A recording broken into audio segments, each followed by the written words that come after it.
오늘 본 말씀 사도행전 4장 13절에서부터 22절 그리스도 중심의 삶이라는 제목을 가지고 말씀을 나누고자 합니다.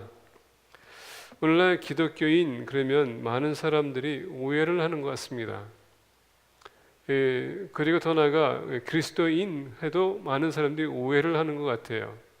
왜냐하면 기독교는 그 교회를 우리가 그 교리에 속한 사람들을 얘기하는 거고 의식에 거하는 사람들을 얘기하는 것이고 크리스천들은 또 차원이 틀립니다.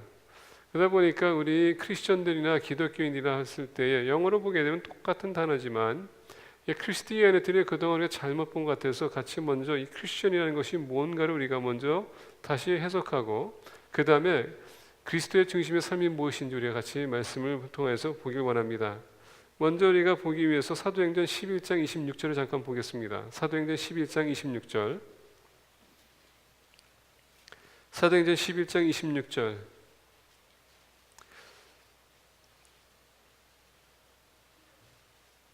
(11장 26절) 보게 되면 이렇게 얘기해요. 만남에 안디옥에 데리고 와서 둘이 교회에 1년간 모여 있어 큰 무리를 가르쳤고 제자들이 안디옥에서 비로소 그리스도인이라 일컬음을 받게 되었더라.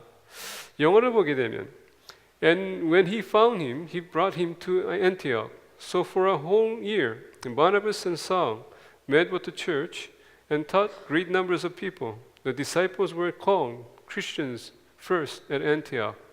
자, 안디옥 교회에서 처음으로 기독교인이라는 단어가 다시 얘기하면 그리스도인이라는 단어가 그때 그리스도인이라는 단어가 처음 사용됩니다. 크리스천. 근데 이 크리스천이 왜 됐냐면은 본 말씀 바로 전에 보게 되면 교회에 1년간 모여 있어 큰 무리를 가르쳤고 제자들이라는 단어가 있습니다. 제자들이 안디옥에서 비로소 그리스도인이라 일컬음을 받게 되었더라. 자, 여러분 이 말씀을 보게 되면 제자들이 기독교인이라고 처음으로 그들이 사람들로 인해서 부름을 받았다고 합니다. 우리는 제자의 삶을 사는 것입니다. 크리스천의 삶을 사는 게 아니에요. 많은 사람들은 오늘날 기독교 그러면요 당연히 교회 나와서 예배드리고 성경 공부하면 우리는 기독교인이고 크리스천이라고 하는데 예수님께서는 그리스도인들을 구하는 것이 아니라 제자들을 원하는 것입니다. 그리스도인이라는 것은 사상 사람들이 안디옥 교회에 있는 사람들 보고 그리스도인이라고 얘기한 것이지 교회 안에서는 크리스천이라는 단어가 별로 그때 당시에는 사용이 되지 않았어요. 다 성도, 성자, 다시 얘기한다면 우리 주님 안에서의 제자 이런 얘기였습니다. 제자님 예수님께서도 우리가 마태복음 28장 보게 되면 너희는 가서 제자를 삼으라 라고 했습니다. 이 제자는 도대체 뭡니까? 이 단어를 보게 되면 followers라는 뜻입니다. 따라오는 자. 다시 얘기하면 학생이라는 뜻이에요. 학생은 선생님 아니면 스승의 말을 듣고 따르는 것입니다. 그래서 우리가 예수 그리스도의 당시 보게 되면 예수님을 따르는 자들은 예수님께서 가르침을 그대로 받아들였고 더 나아가서 예수님께서 지시하면 그대로 따라했다는 것입니다. 3년 동안 제자들과 함께 있었던 이유는 그동안 사람들이 말씀을 들었음에도 불구하고 하나님께서 처방한 대로 살지 못했기 때문에 예수님께서는 의의 길을 보여주기 위해서 오셨다는 얘기예요. 그리고 그들에게 그 의의 삶이 무엇인지 보여줬고 너희들도 이렇게 하라 라고 해서 우리에게 가르쳐 준 겁니다. 그래서 우리가 사복음서를 보게 되면 예수 그리스도의 삶에 대해서 이렇게 보여주죠. 우리가 그 예수님께서 보여주신 그 삶대로 우리가 따라가야 된다는 얘기예요. 그런 사람들이 제자라 라고 일컬음을 받았다는 얘기입니다. 그래서 사도행전 11장 26절 보게 되면 만남에 다시 얘기한다면 바나바 사울이 만남에 안디옥에 데리고 와서 둘이 교회에 1년간 모여 있어 큰 무리를 가르쳤고 제자들이 1년 동안 큰 무리를 가르쳤다고 했습니다. 1년 동안 뭘 가르쳤습니까?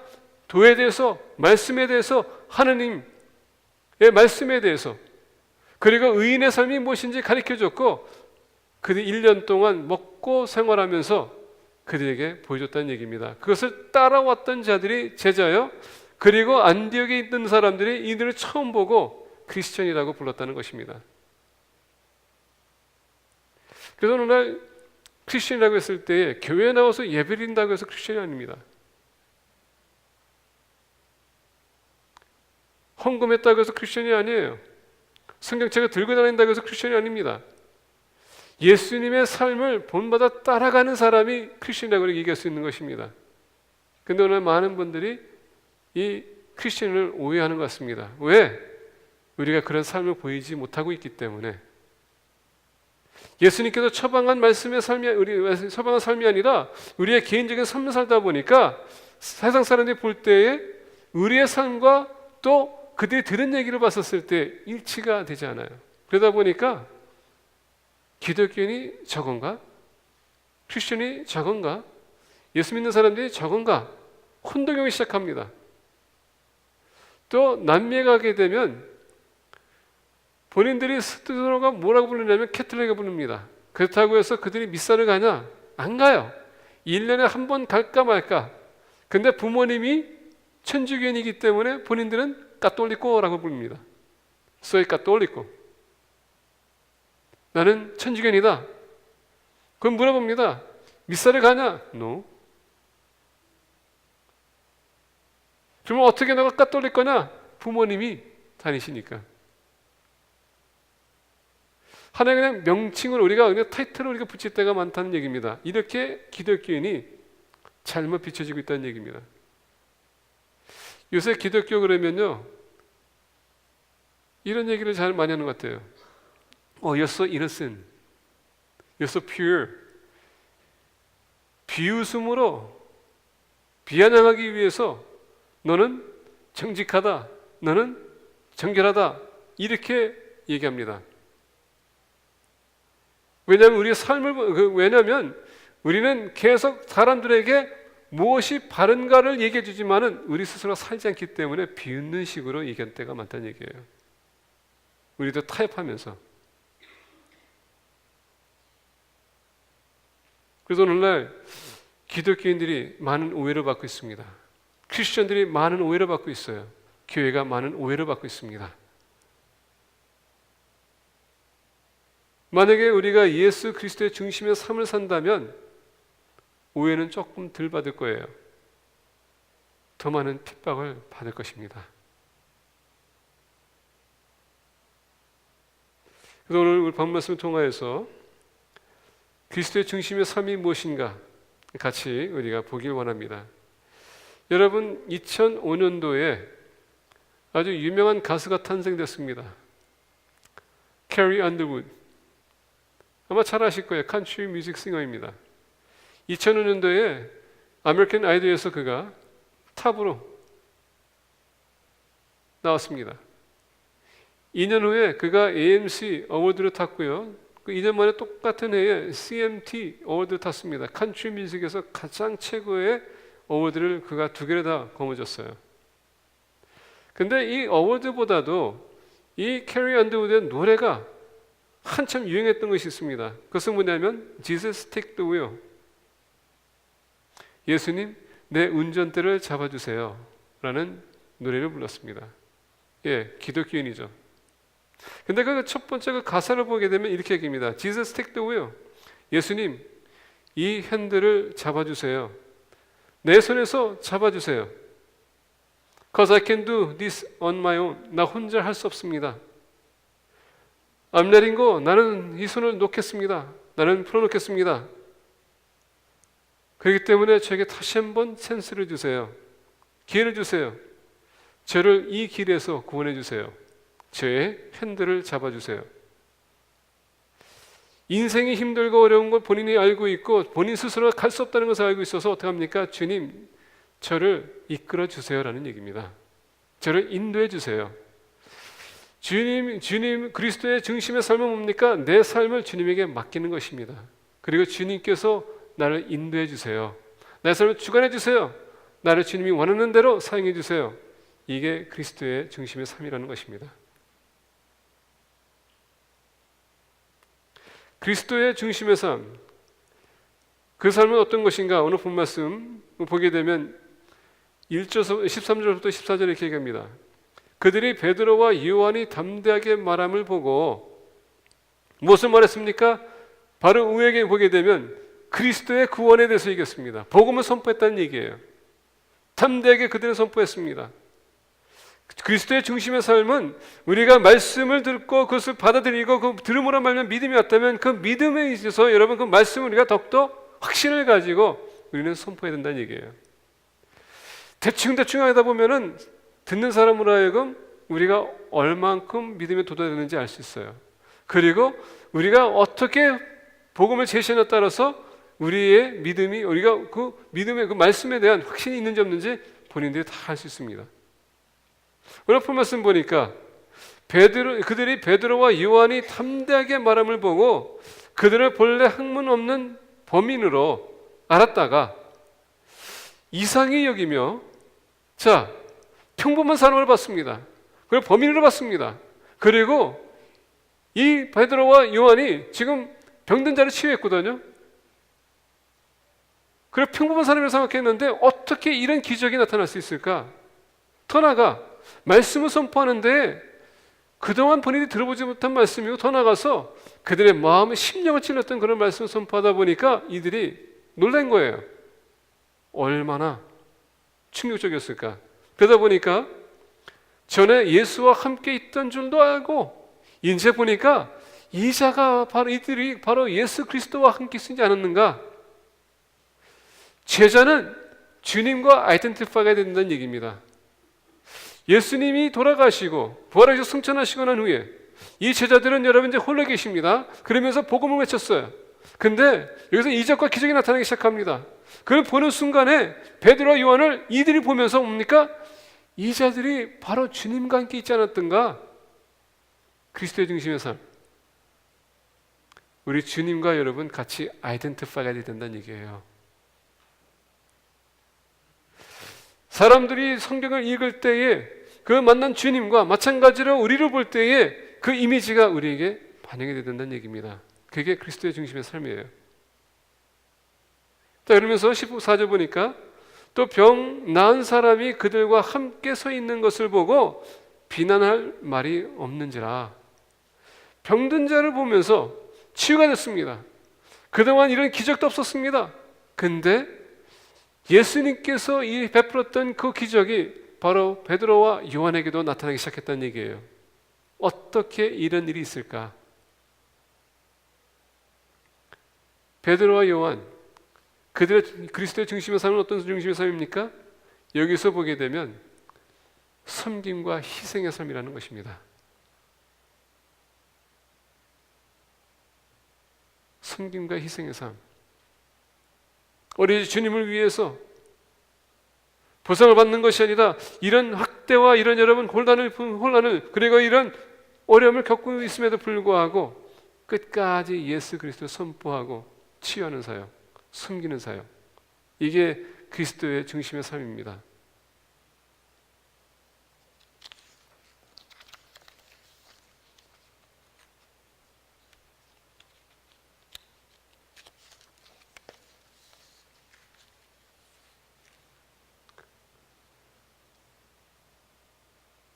우리가 주님의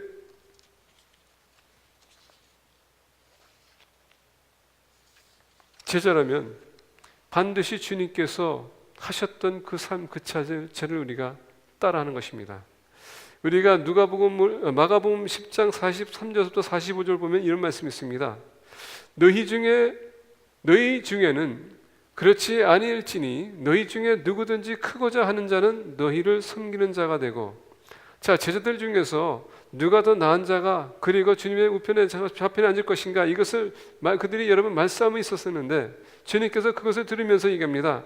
너희 중에는 그렇지 아니할지니 세상 사람들은 높은 위치를 원하지만은 너희 중에는 그렇지 아니할지니 너희 중에 누구든지 크고자 하는 자는 너희를 섬기는 자가 되고 너희 중에 누구든지 으뜸이 되고자 하는 자는 모든 사람의 종이 되어야 하리라.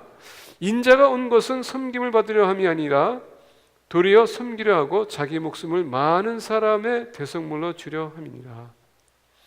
주님이 온 것은 섬김을 받기 위해서가 아니라 섬기기 위해서 오셨고 더 나아가서 자기 자신을 많은 사람들 위해서 바치기 위해서 오셨다. 주님은 어떤 사역을 했냐면 섬김의 사역과 여러분 희생하는 사역을 했었습니다. 필요한 사람들에게 그 필요를 채우기 위해서 그는 기꺼이 자기 목숨을 내놓을 수 있었던 것입니다. 그래서 여러분, 아가페라는 단어가 결국은 여러분 사랑이라는 단어지만은 필요를 채워주는 조건 없는 사랑이라고 전에도 말씀드렸습니다. 아가페 사랑, 주님은 우리가 구원이 필요했기 때문에 기꺼이 이 땅에 오신 것입니다. 그리고 우리를 구원하기 위해서 자기 목숨을 바친 것입니다. 왜? 죄값을 치르기 위해서. 더 나아가 보혈의 피를 흘리는 것은 뭡니까? 우리 죄를 씻는 것뿐만 아니라 이제는 그 피로 인하여서 우리가 새 언약, 은혜의 시대에 들어갈 수 있도록 허락하기 위해서. 주님은 그만큼 자기 자신을 희생할 수 있었어요. 왜? 우리에게 서비스하기 위해서, 섬기기 위해서. 이게 주님의 삶이었습니다. 이와 같이 베드로와 요한이 지금 한 사람을 인하여서 지금 엄청나게 핍박을 당하고 있습니다. 그럼에도 불구하고 베드로와 요한은 흔들리지 않습니다. 왜? 이것은 각오가 된 것이었기 때문에. 이런 반응이 나올 것을 알고 있었습니다. 주님이 여러분 치유사를 했었을 때 사람들이 어떻게 했습니까? 바알시바의 힘을 가지고 그가 사람을 치유했다. 사단의 힘을 얻어서 치유했다고 합니다. 이와 같이 주님이 희생하시고 섬기는 데 있어서 사람들이 사탄의 힘을 했다면은, 제자라면은 똑같은 반응이 우리에게 비춰질 거라는 얘기예요. 그게 그리스도의 삶이에요. 중심의 삶입니다. 그리스도 중심의 삶은 섬길 때에 어떤 어려움이 온다 한들 그것을 달게 받아들이는 것입니다. 내가 잘못해 가서 욕먹는 것보다 여러분 잘해가지고 욕먹는 게 어느 게 더 좋습니까? 주님은 선한 일을 베풀었음에도 불구하고 항상 비판의 대상이었습니다. 우리가 그리스도의 중심의 삶이라면 내가 주님을 위해서 뭘 할 때에 칭찬받으면 아쉽게도 세상의 칭찬이 돼. 우리는 주님에게 칭찬받기 위해서 하는 거 아닙니까? 주님에게 여러분 바르게 보이면 반드시 누군가가 미워할 수밖에 없습니다. 사단. 그래서 마가복음 10장 43절부터 45절 보게 되면 주님의 사역은 희생과 섬기기 위해서 오셨다고 우리에게 가르쳐 줍니다. 그렇다면 우리 믿는 사람들도 마찬가지로 그런 각오를 가지고 우리는 섬겨야 된다는 것입니다. 희생할 줄 알아야 돼요. 누군가가 여러분들에게 찾아왔었을 때에 여러분 좀 나눠줄 줄 알고 포기할 줄도 좀 알고 넓은 마음을 가지라는 것입니다. 패스터 잔 스캇이 롱비치 캘리포니아에 있는 패스터 잔 스캇이 있습니다. 그분은 암으로 지금 죽어가고 있습니다. 친한 목사님이 이 소식을 듣고서 사모님에게 연락을 드렸습니다. 데브라 스캇인데 이 목사님께서 그 사모님과 대화를 했습니다. 그러면서 신학교 다닐 때에 잔 스캇 목사님과의 같이 지냈던 시절, 더 나가서 재미있었던 일들 이렇게 얘기하다 보니까 사모님이 웃었다고 합니다. 그러면서 사모님이 얼마나 힘들었으면은 웃으면서 I really need that. 난 꼭 그 말이 필요했습니다. 그래서 이제 목사님이 걱정이 돼서 1년 동안 지금 아무리에서 고생하고 계시는데 사모님 생활은 어떻게 하고 있습니까? 거기에서 사모님께서 하시는 얘기가 이렇게 하겠습니다. 그리고 이 목사님이 그 답을 들으면서 놀랐다는 것입니다. 지금 1년 동안 사역을 안 하고 있음에도 불구하고 그 교회가 목사님을 위해서 매달마다 사례비를 주시기 때문에 아직도 생활하는 데는 지장이 없습니다. 그 교회에서는 다른 목사님을 모셨고 청빙했고 지금 사역을 하고 있는데 따블로 나가야 되는 그 사례비에 그들에게 무거운 짐이었었습니다. 재정도 안 되지만은 그럼에도 불구하고 그 목사님이 본인을 섬기다가 이런 어려움을 겪었기 때문에 거기에서 그 목사님 위해서 희생하는 그 모습 보면서 이 목사님이 이거야말로 진정한 희생이 아닌가. 하지 않아도 될 수 있는 것을 그 교회가 부담을 가지고 했다는 것.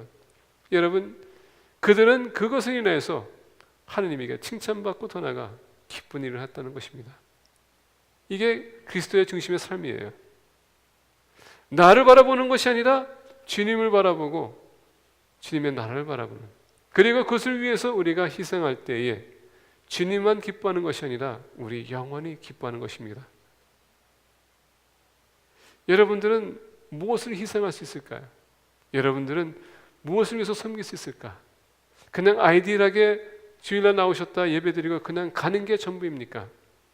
그럼 주님 앞에 쓸 때에 여러분 무슨 보고를 할 수 있을까요? 분명히 우리에게 책임을 물을 텐데 거기에 대한 준비를 우리가 해야 될 필요가 있습니다. 요새 이렇게 스토리를 뉴스를 이렇게 계속 들어보면 뭐 네팔에서 지진이 일어나고 뭐 남미의 칠레 쪽에서는 또 화산이 터지고 중동에는 여러분 말할 것도 없고 그리고 여러분 계속 이런 질병 치료할 수 없는 그런 일들 이런 모든 것 말세의 징조예요. 주님을 맞이할 준비가 됐습니까?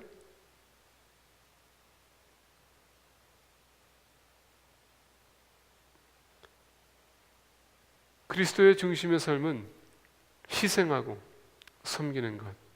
마치 주님께서 자기 자신을 바친 것처럼 우리 공동체를 위해서 하나님의 나라를 위해서 조금 더 포기하고 조금 더 나누고 섬기는 데 힘쓰는 공동체가 되기를 예수 그리스도의 간절히 축복합니다. 두 번째로 오늘 본 말씀 보게 되면 15절서부터 18절입니다. 자, 이 종교 지도자들이 이제 베드로와 요한을 가다두고 아무리 봐도 뭐 뚜렷하게 흠을 잡을 게 없어요. 그러다 보니까 15절에 명하여 공회에서 나가라 하고 서로 의논하여 이르되 이 사람들을 어떻게 할까? 그들로 말미암아 유명한 표적 나타난 것이 예루살렘에 사는 모든 사람에게 알려졌으니 우리도 부인할 수 없는지라.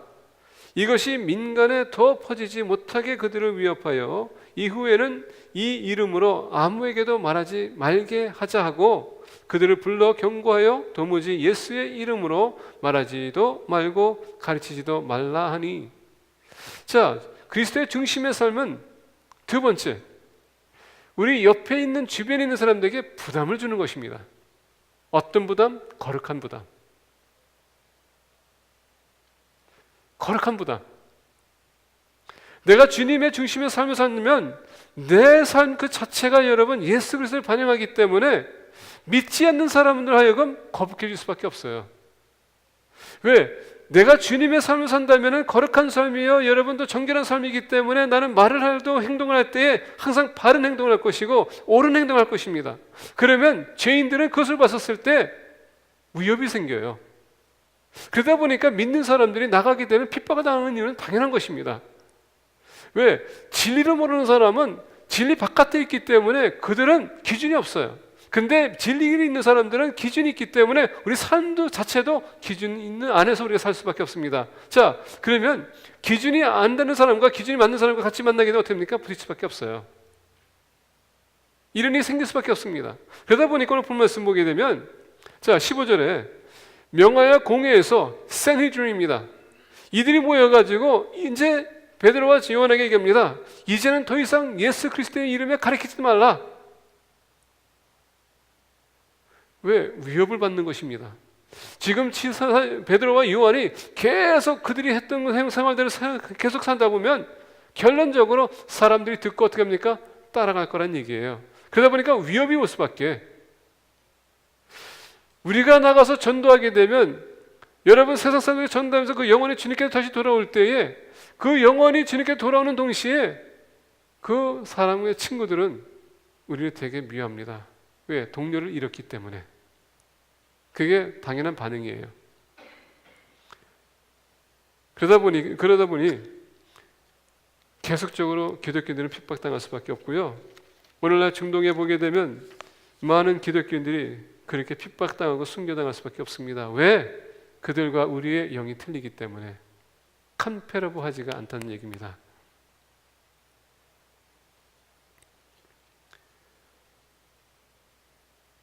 여러분 텟 터널이라고 여러분 잘 아실 겁니다.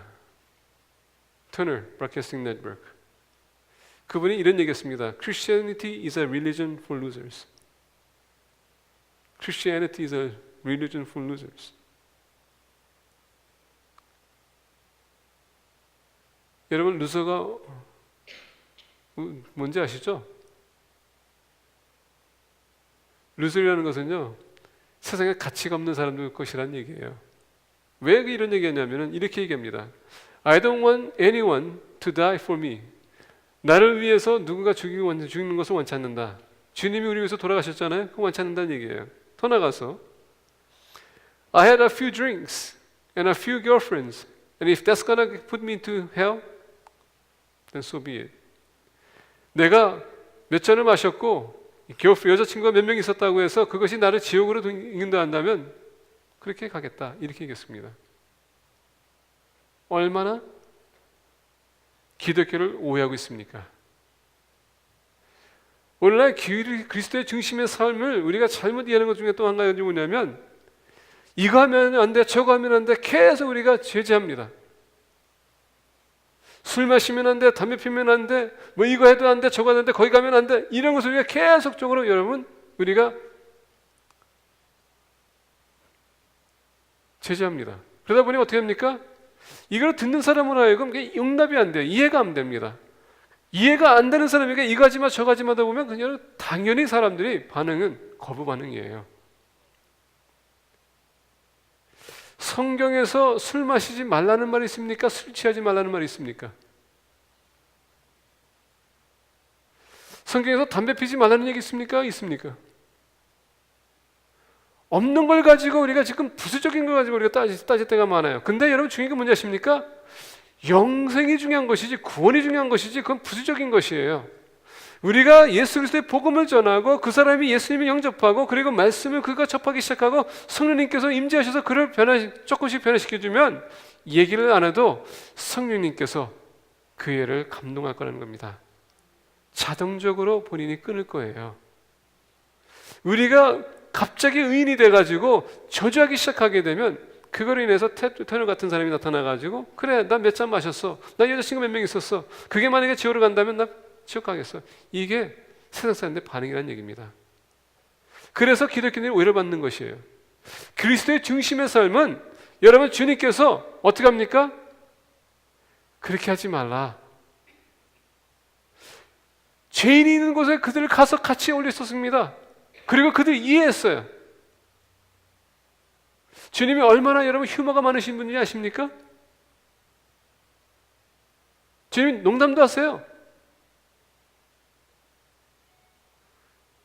여러분 우리 요한복음 2장 보십시오. 혼인잔치에 술도 만들어 주셨어요. 포도주를. 너무 우리가 의인이 돼버리면 우리로 하여금 주님께로 오고자 하는 우리가 방해가 될 수 있다는 얘기입니다. 이것이 오늘 본 말씀 보게 되면 바리새인들이에요. 근데 중요한 건 뭐냐? 정말 우리가 하나님의 말씀을 가지고 구원에 대해서 영성을 우리가 영원히 사모하고 그 영원에만 포커스하게 된다면은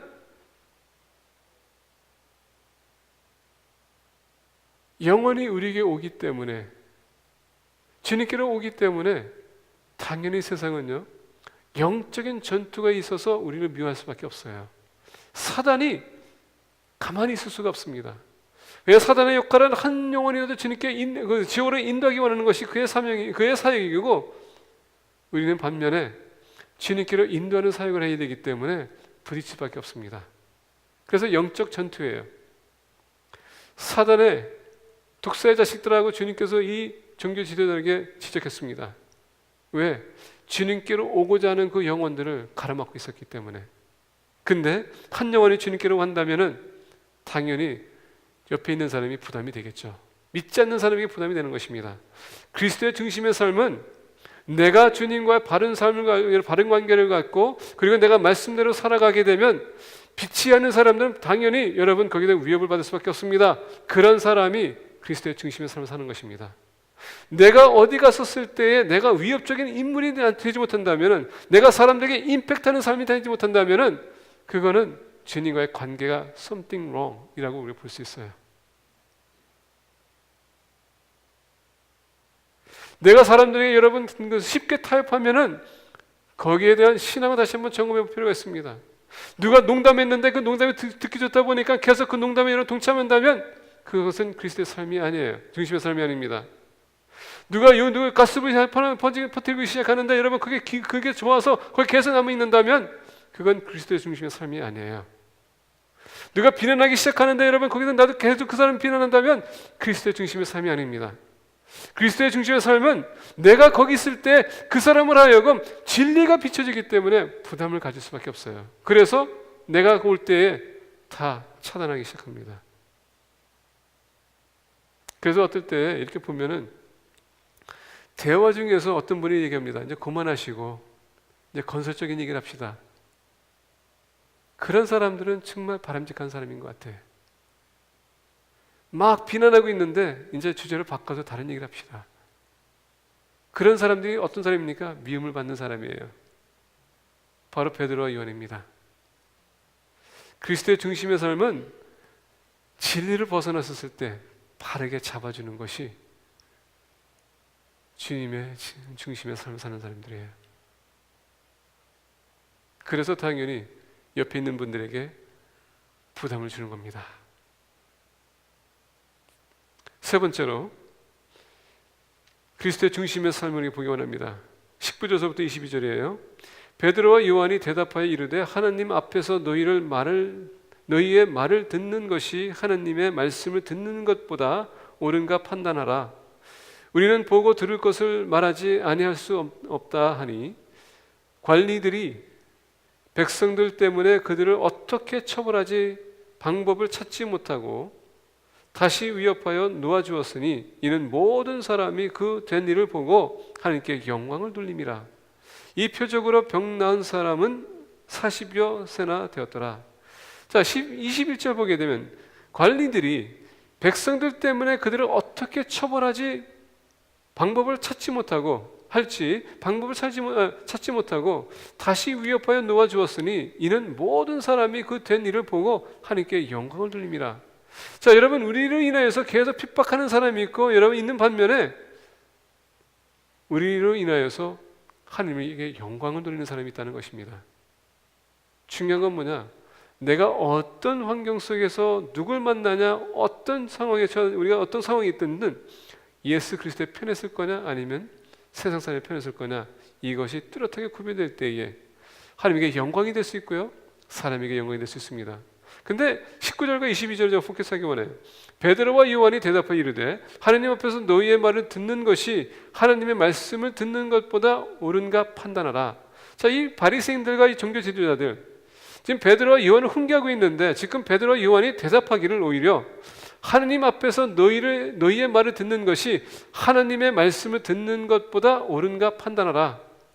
여러분, 이것은 slap in the face예요. 왜? 말씀을 연구하고 말씀을 너무나도 잘하는 이 종교 지도자들 앞에서 우리가 당신의 말을 들어야 될 필요가 있습니까? 아니면 하나님 말씀을 들어야 될 수 있습니까? 그걸 당신들이 판단 한번 해보세요. 이 얘기입니다. 근데 20절 보니까 우리는 보고 들은 것을 말하지 아니할 수 없다 하니, 자, 베드로와 요한은 지금 본인들이 들은 것을 말할 수밖에 없다는 얘기입니다. 다시 얘기한다면 아버지 하나님의 예수 그리스도의 뜻을 그는 받들어서 그 뜻을 실천하기 원한다는 얘기예요. 자, 예수 그리스도의 중심의 삶은 뭡니까? 하나님의 뜻을 바르게 이해하고 그 뜻대로 우리가 시행해야 된다는 얘기입니다. 그렇게 하기 위해서 요한복음 4장 34절 보게 되면 이런 말씀이 있습니다. 예수께서 이르시되 나의 양식은 나를 보내신 이의 뜻을 행하며 그의 일을 온전히 이루는 것이니라. 예수 그리스도께서 얘기합니다.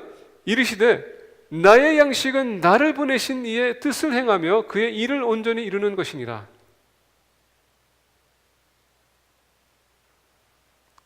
나의 양식은, 여러분, 예수님께서 광야에 40일 동안 금식하고 마지막에 사단의 유혹을 받습니다. 사단이 와서 유혹할 때에 배고프지 않냐? 만약에 당신이 하나님의 아들이거든, 여러분 잘 들으셔야 돼요. 하나님의 아들이거든 이 돌을 떡으로 변화시키라고 합니다. 사단은 예수님이 하나님의 아들인 것을 알고 있었어요. 그리고 떡도 여러분 돌로 바꿀 수 있는 걸 알고 있었습니다. 근데 주님은 예수님 얘기하십니다. 사람은 떡으로만 살 것이 아니라고 합니다. 근데 뭐로 살아야 된다고요? 말씀으로. 예수님께서 여러분 가나안에 지나가면서 사마리아 여인을 만납니다. 그 사나이가 그 울목에서 만나면서 그 사마리아 여인과 대화를 합니다. 그 대화 속에서 이게 잘 들어보면은 그 대화를 다 끝나고서 이 여인은 이제 전도하고 이 여인은 또 사마리아 마을에 들어가서 예수님의 만남에 대해서 이제 전도합니다. 그리고 제자들이 먹을 것을 가져왔어요. 그렇죠? 그래서 예수님께서 드시라고 하는데 예수님께서 얘기합니다. 나는 이미 배가 부르다. 왜? 하나님께서 자기에게 주신 말씀 그것을 전했고 주님의 이 아버지의 일을 했기 때문에 그거를 위해서 그가 배부르다 했습니다. 만나에 대해서 얘기했었을 때에 이 만나는 뭡니까? 하늘부터 내려오는 만나. 이스라엘 백성들 40일 동안 40년 동안 그것을 먹었지만은 이 만나를 얘기했었을 때 그것이 바로 하나님의 말씀이다라고 했습니다. 오늘 본문에서 요한복음 4장 34절을 보게 되면 예수께서 이르시되 나의 양식은 나를 보내신 이의 뜻을 행하며 그의 일을 온전히 이루는 것이니라.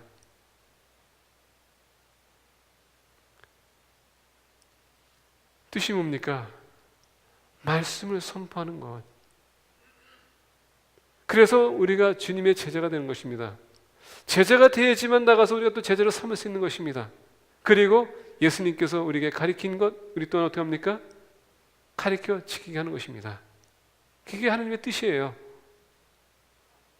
그리스도의 중심의 삶, 하나님의 뜻은 첫 번째 말씀은 내가 섭취하고 그런 나에게 여러분 그것을 내 것을 만들고 그 나가서 그것을 다른 사람에게 전하는 것이 주님의 뜻이에요. 우리가 오늘 이렇게 존재하는 것은 우리 인생 얘기하는 거이고 여러분 인생 타령하는 것이 아니라 내가 주님의 말씀 들을 때 그 은혜 받은 것을 가지고 사람들에게서 그 은혜를 나눠주라는 사역 우리에게 하나님의 뜻이 우리에게 전달됐다는 얘기입니다. 그것을 하기 위해서 우리가 모인 거예요. 뭐 골프 쳤다가 뭐 홀리원 했다 이런 얘기 아닙니다.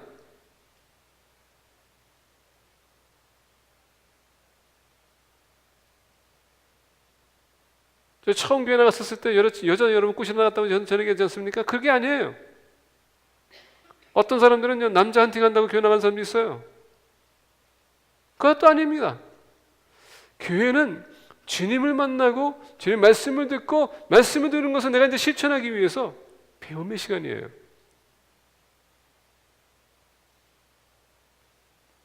요한복음 6장 38절 보게 되면 이렇게 얘기합니다.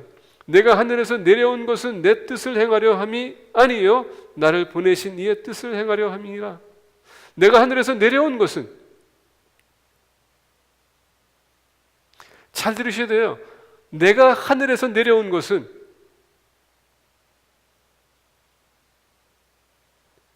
몰맨들이 이 얘기 들으면요 되게 몰맨이 아니라 이 영화적인들이 이 얘기 들으면요 깜짝 놀라요. 왜? 본인들은 이것을 다 어떻게 정리했다고 했는데 주님께서 얘기합니다. 내가 하늘에서 내려온 것은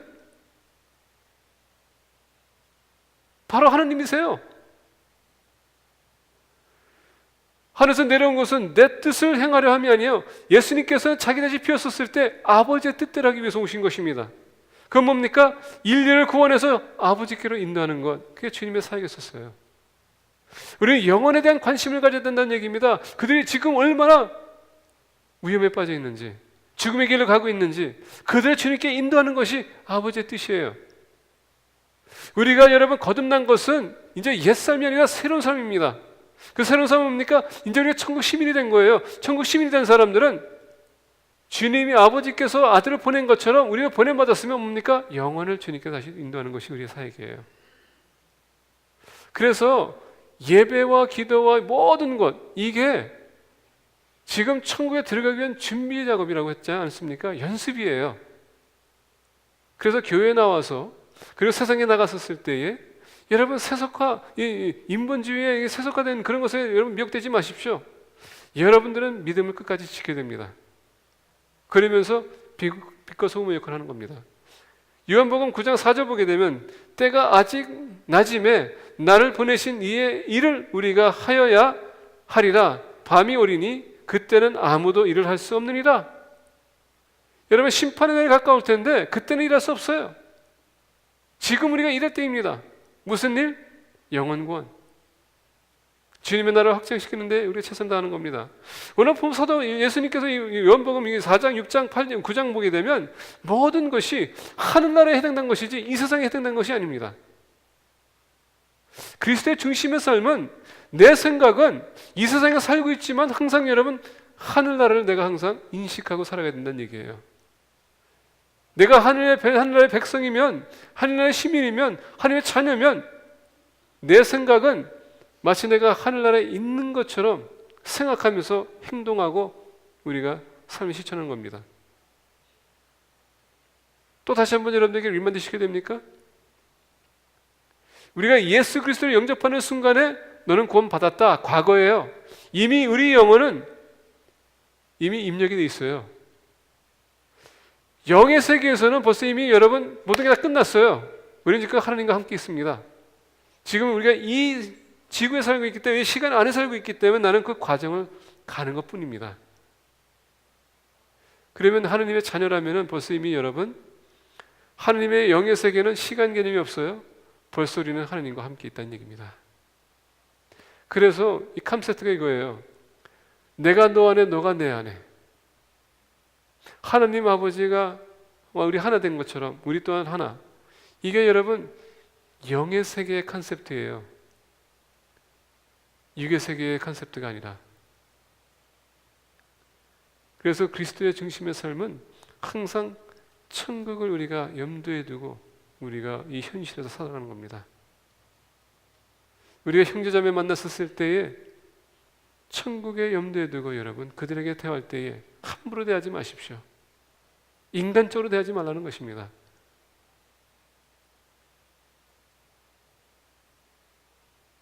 그렇게 생각한다면 우리가 희생하는 것, 숨기는 것 그게 큰 문제가 아닙니다. 이것을 염두에 살아가면은 사람들에게 당연히 부담 주죠. 왜? 영적인 존재인데. 누가복음 22장 42절 보게 되면 이르시되 아버지여 만일 아버지의 뜻이거든 이 잔을 내게서 옮기시옵소서. 그러나 내 원대로 마옵시고 아버지의 원대로 되기를 원하나이다. 심지어 나에게 죽음이 와야 된다면 제가 기꺼이 받아들이겠습니다. 어느 누가 그런 얘기합니다. 순교는 기독교인으로서 가장 아름다운 죽음이라고, 영화로운 죽음이라고 합니다. 왜? 주님의 일을 하다가 이 세상 떠나는 것.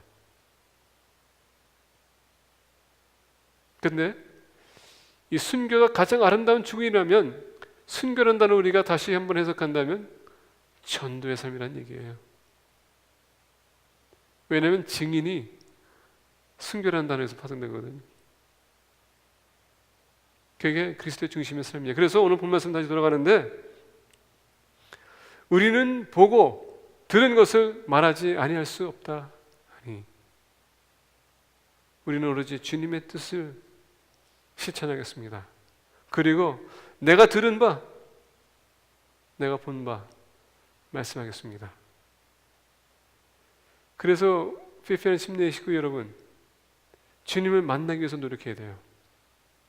음성은 듣기 위해서 노력해야 됩니다. 그것은 오로지 한 방법이에요. 이 말씀을 여러분들이 계속 묵상하는 겁니다. 실천하는 거예요. 말씀이 육신이 되어 우리와 함께했다 잊지 마십시오. 육신이 돼서 우리와 함께했다는 것은 뭡니까? 우리에게 말씀하기 위해서. 그러면 주님은 우리가 떠났지만은 이 말씀은 우리가 아직도 함께 있어요. 주님은 우리가 아직도 말씀하고 계십니다. 내가 말씀을 읽는 순간에 주님은 나에게 말씀하고 있는 거예요. 그래서 깨우침이 오는 겁니다. 말씀 읽을 때 우리가 변화되는 것은 왜 그럽니까? 주님께서 우리에게 말씀하고 계시기 때문에. 그게 주님의 뜻이에요. 말씀을 맺고자 합니다.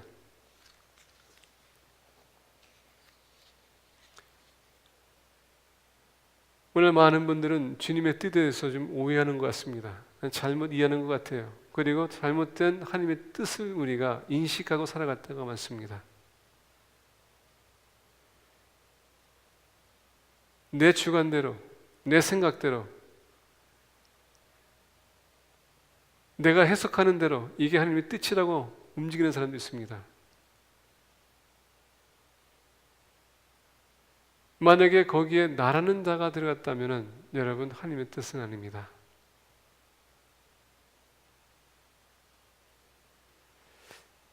하나님의 뜻은 여러분들이 기도했었을 때 나에게 갑자기 마음이 와닿습니다. 그리고 이 마음의 부담이 계속 와요. 근데 여러분들이 무시하려고 하는데도 계속 옵니다. 그럼 하나님의 뜻이에요. 기도하다가도 여러분 기도의 제목이 바뀔 때에 아니 내가 왜 이렇게 기도 제목이 바뀌지? 그게 하나님의 뜻이에요. 기도 제목 가지고 나와서 기도할 때 내 기도 제목이 얼마나 많이 바뀌는지 모릅니다. 특별히 나에게 대한 기도.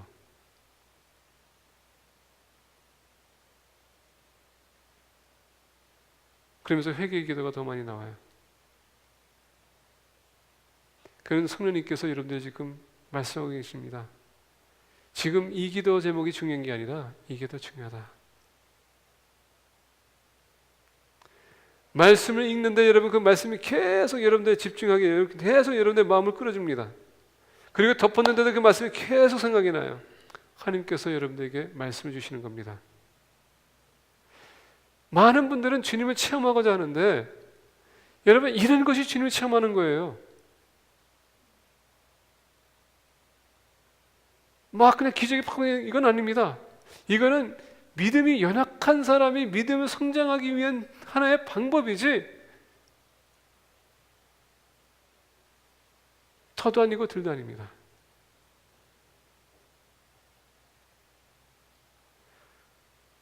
아마 체험 얘기하게 되면 아마 저보다 더 여러분 많은 사람 없을 거예요.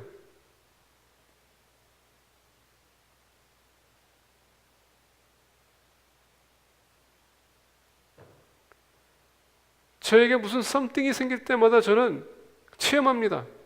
근데 여러분 그럴 때마다 제가 뭐 하는지 아십니까? 항상 말씀으로 돌아가요. 아 내가 그동안 말씀을 내가 소리했구나. 기도의 삶이 너무 부족했구나.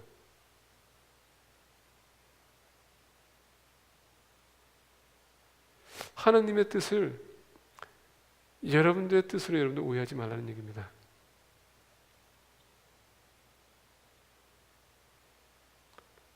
이 표적으로 병 나은 사람은 40여 세나 되었더라.